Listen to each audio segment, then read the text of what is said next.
Bismillahirrahmanirrahim. Assalamualaikum warahmatullahi wabarakatuh. Halo Sobat Parama, dimanapun Anda berada. Senang sekali saya Panji Setiawan kembali hadir menemani Anda dalam acara Sehat Bersama Parama edisi hari Senin tanggal 21 September 2020.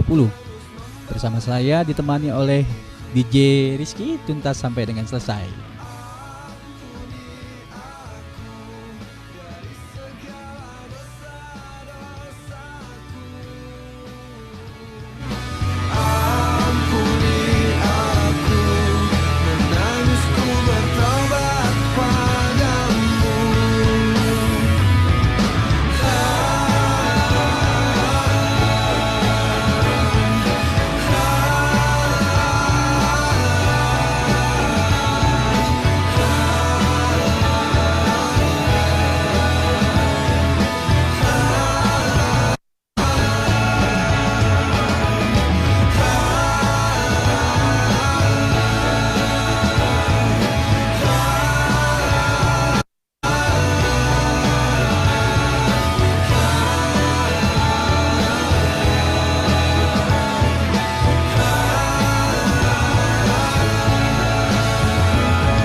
Oke, satu buah tembang lagu yang sangat menarik.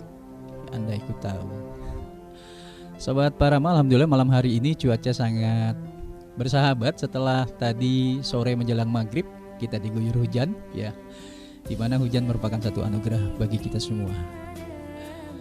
Sobat Parama, bila Anda mendengarkan suara saya yang agak sedikit berbeda dari sebelumnya, sedikit sekedar diinformasikan bahwa pada minggu lalu memang saya tidak hadir dikarenakan sedang butuh istirahat atau tubuh ini sedang melakukan hibernasi.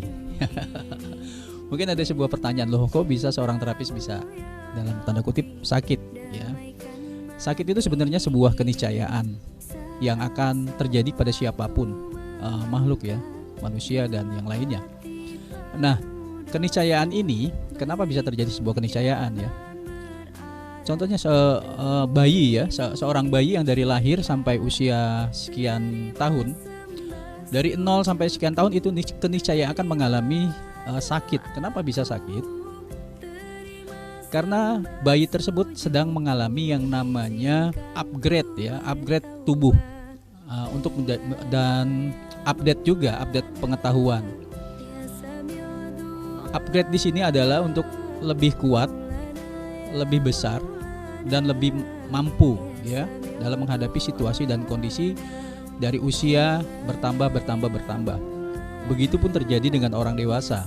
Nah, orang dewasa yang seperti apa sih yang mengalami upgrade kondisi tubuh? Yaitu para pelaku spiritual yang tentunya akan di-upgrade dan terupgrade karena laku spiritualnya ya. Dan Sobat Parama, malam hari ini apa sih yang akan kita bahas dan apa sih yang akan kita kupas? Karena malam kemarin ya saya absen ya, dikarenakan mudah-mudahan saya mengalami upgrade dan update ya. Oke, insya Allah malam hari ini saya akan membahas sebuah tema yang bernama bangsa Noom atau Nexela ya. Apa sih itu Noom? Ya, jadi ada sebuah kisah ya yang dalam istilah awan disebut ya, dalam istilah awamnya disebut sebagai bangsa siluman. Di daerah Sumatera dikenal dengan istilah orang bunian. Nah, itulah bangsa Onom. Sebetulnya Onom itu apa sih? Apa bedanya Onom dengan bangsa jin? Nah, ini yang akan kita kupas ya. Jadi jelas beda, memang beda. Onom itu lebih canggih dari jin karena Onom merupakan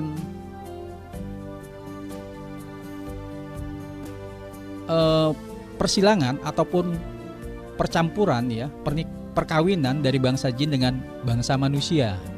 Loh, kok bisa manusia dengan bangsa jin menikah atau kawin ya? Bagaimana percampurannya? Dan apakah si jin ini memiliki sperma ya yang masuk ke dalam sel telur Nah, ini yang menarik yang tentunya akan kita kupas ya. Makanya jangan kemana-mana sobat Parama dimanapun Anda berada. Mari tetap kita dengarkan acara ini.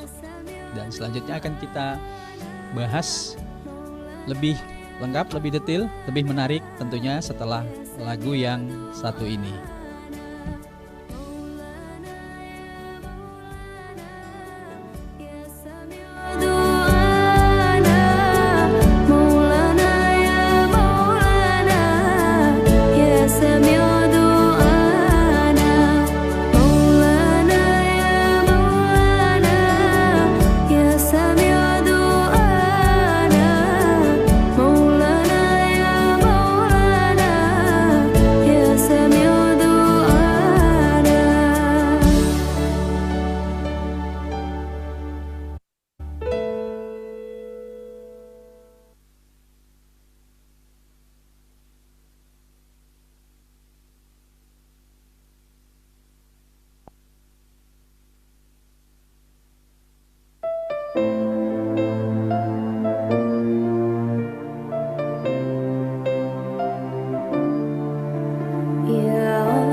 Oke, puja sadania kawasa, segala puji bagi Tuhan semesta alam.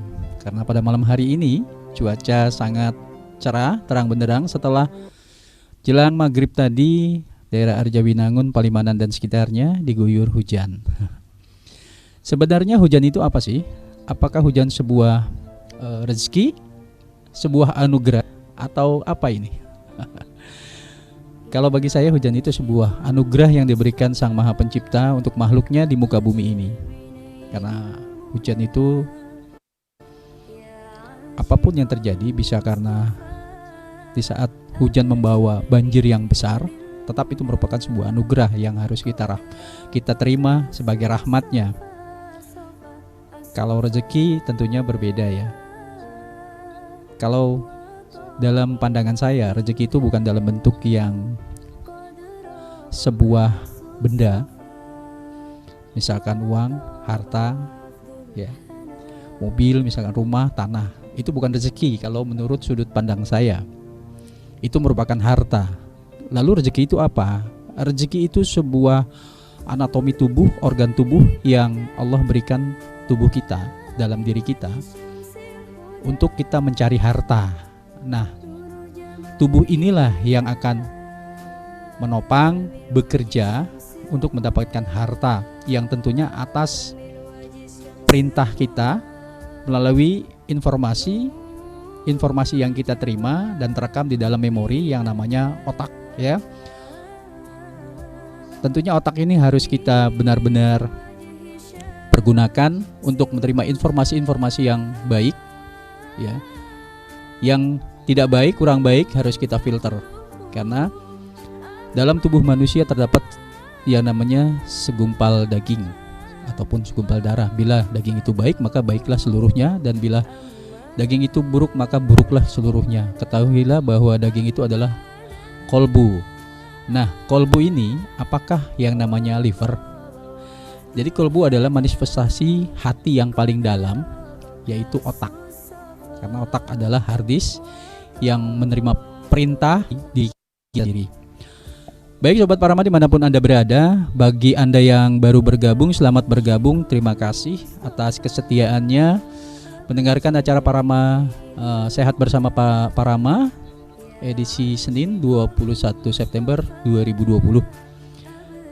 Tema kita malam hari ini adalah tentang bangsa Onom, yang tadi sudah dijelaskan bahwa bangsa Onom atau orang Bunian bagi orang-orang daerah Sumatera sana, jadi adalah hasil pernikahan atau perkawinan dari bangsa jin dengan manusia, ya. Karena bangsa Onom ini memiliki, ya, merupakan ras campuran hasil perkawinan silang dengan bangsa manusia, ya. Jadi seperti tadi, apakah manusia itu bisa kawin dengan bangsa jin? Nah, bisa. Kalau menurut saya bisa. Buktinya ada bangsa Onom. Itu adalah salah satu bukti kelebihan bangsa manusia dibandingkan dengan makhluk ciptaan Tuhan yang lain. Jadi manusia itu memang benar-benar makhluk yang paling sempurna dibandingkan dengan makhluk-makhluk yang lain. Nah, kesempurnaannya seperti apa sih? Karena kita memiliki fasilitas yang sangat lengkap, tools yang sangat lengkap di dalam tubuh kita. Nah, tinggal pernahkah kita mempergunakan tools itu dengan sebenar-benarnya, ya? Energi tubuh manusia itu bisa menyesuaikan, ya, dengan diri bangsa jin. Konon karena mereka adalah hasil perkawinan silang. Jadi bangsa Onom itu adalah hasil perkawinan silang antara manusia dengan jin. Para Onom sendiri bisa hidup di dimensi jin maupun di dimensi manusia. Jadi dia memiliki transdimensi antara jin dengan dimensi manusia. Namun mereka kurang suka hidup di dimensi manusia. Kenapa bisa kurang suka? Ya, karena wujud bangsa Onom akan terlihat lebih buruk dari manusia pada umumnya, ya. Namun saat berada di dimensi jin, mereka jadi sangat superior dan dianggap sebagai golongan bangsawan. Namun bangsa Onom sendiri atau bangsa Onom ini tidak tinggal di dimensi jin maupun di dimensi manusia. Mereka tinggal di dimensi transisi atau dimensi lipatan, yang berada di antara dimensi jin dan dimensi manusia. Dimensi tempat mereka tinggal dengan istilah dimensi noom, ya. Konon cukup banyak bangsa manusia yang memilih untuk bertransformasi menjadi bangsa noom, ya. Jadi banyak bangsa manusia yang ingin bertransformasi dengan bangsa noom dan tinggal di dimensi noom, karena di sana kondisinya sudah gemah ripah loh jinawi loh. Mereka sudah bisa hidup makmur tanpa harus bekerja keras seperti kita di dimensi manusia. Tapi ingat, apapun yang kita ambil, apapun pilihannya, semua kembali kepada diri kita, dan semua juga kelak akan pertanggungjawabannya itu pasti ada, ya. Nah, sebenarnya bagaimana sih proses terjadinya perkawinan antara manusia dengan jin ini? Kok bisa ya ada yang sampai menghasilkan anak, ya? Jadi sebelum saya jelaskan, saya pernah membantu seseorang, ya, pada tahun 2005 kurang lebih. Ada seorang perempuan yang saat itu kalau saya taksir usianya antara kurang lebih 24 atau 25 lah. Minta tolong kepada saya dan menceritakan kejadian di mana dia punya seorang anak, memiliki seorang anak yang mana anaknya itu kalau marah luar biasa tenaganya, sangat besar sekali tenaganya. Bahkan ibunya itu hanya disentuh sedikit saja bisa sampai terdorong. Jadi minta dinetralkan saat itu. Sayangnya memang saat itu saya tidak bertemu dengan si anak tersebut. Saya hanya menetralisir pengaruh-pengaruh dari dimensi lain terhadap tubuh ibu itu. Bagaimana bisa terjadi seperti itu? Menurut cerita orang yang saya tolong ini, yang saya bantu ini, jadi pada suatu ada acara di sekolahannya, itu pergi ke salah satu tempat di mana tempatnya yang di situ adalah tempat lautan, ya, atau pantai. Ketika memandang nun jauh di sana, tiba-tiba di tengah lautan itu, menurut ceritanya itu muncul satu singgasana kerajaan dan satu sosok seorang raja memakai mahkota, ya, memakai mahkota, kemudian memandang terus kepada si anak tersebut. Lepas pulang dari tur ini, malamnya si anak itu bermimpi perutnya ada yang halus. Dan setelah kejadian itu beberapa bulan tidak mengalami haid, ya. Dan di bulan yang ketiga itu ada seperti bekas telapak tangan yang menempel di perut tersebut. Anak ini juga mengalami merasa keanehan, ada apa dengan dirinya, kenapa perutnya makin lama makin besar. Dan kedua orang tuanya pun curiga. Setelah ditanya dan didesak, bahkan diperiksa, yang akhirnya positif dinyatakan hamil, kita bisa tahu bagaimana rasanya keluarga. Kemudian ditanyai, dari mulai ditanyakan secara halus, secara baik-baik sampai kasar, tetap anak ini tidak mengakuinya. Pacaran dengan siapa, berteman dengan siapa, tetap tidak mengakuinya. Dan akhirnya menceritakan apa yang telah terjadi. Itulah sekilas tentang kejadian yang transformasi antara manusia dengan bangsa jin ini yang akhirnya menjadi bangsa noom, ya. Nah, kalau bangsa noom itu sebenarnya siapa sih campur tangannya yang membuat bisa sampai membuahi adanya sel telur, ya? Karena bangsa jin dan bangsa manusia yang mau disatukan sehingga terjadi permutasian sel di tubuh dua bangsa jin dan manusia itu, ada beberapa perubahan wujud di tubuh mereka. Jadi ciri dari bangsa noom itu, mereka tidak memiliki parit, ya. Parit itu di bibir yang seperti garis tengah itu ya. Nah, kalau bangsa Naom itu tidak memiliki yang namanya parit ya.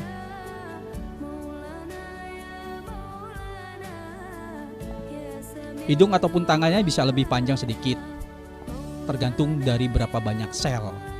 Nah, yang cirinya selain dari